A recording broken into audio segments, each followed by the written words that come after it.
Ayan, mapatuman na ang pag-us-us sa environmental fee ngadto na lang sa tag 20 pesos alang sa mga local guests sa mga island hopping activities ug water sports sa Lapu-Lapu City ning hinapos sa buwan sa Hulyo. Si Luan Mirundina sa report. Miabot sa 57 ka mga island hopping operators o water sports facilities operators ang nitambong sa gipahigayong joint public hearing sa Committee on Environment o Committee on Finance and Appropriation niadtong Hulyo 14 subay sa tinguha nga mapaubsan ang environmental fee gikan sa 100 pesos ngadto na sa 20 pesos alang sa mga local guest.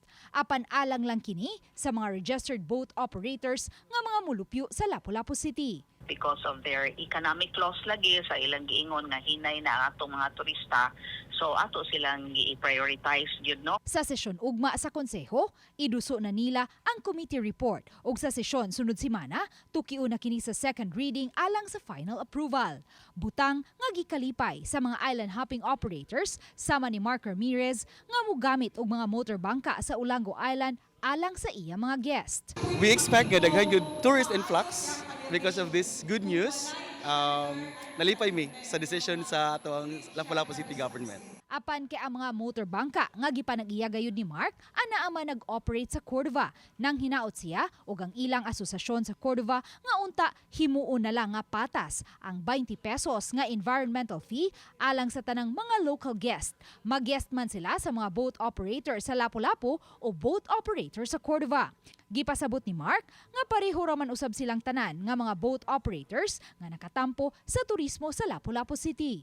If musulod ang bangka from Lapu-Lapu to Cordova, like Hilutungan and Dalusuan, because that's part of Cordova, dili man sila paninglan og environmental fee. Because ang among collector sa environmental fee diri sa Cordova na ara man sa port, wala pa may para sa Lapu-Lapu nga naagi ang floating sila nga kuan asset nga may mo kolekta. So that's the case. Sa amo ang grupo diri nga among i-advise diri nga magkuha po dito og kuan kanang permit yun para po ma-comply dito din maparehas po diri pod na po i-permit to Cordova to Lapu-Lapu. Matod ni Lapu-Lapu City Councilor Annabeth Quizon, chair sa Committee on Finance and Appropriation, nga gitambagan niya ang mga boat operator sa Cordova nga mohimo og position paper kabahin niini. Depende ra gyud na siya og kanang kuan justifiable ba ang ilang concern, inana tanawon lang pud nato ba kay kanang of course kanang kung naa sila position paper ato pa man pud nang i-discuss pud sa konseho. Uban ni Marlon Melgazo o Rod Prado, Luan Mirundina,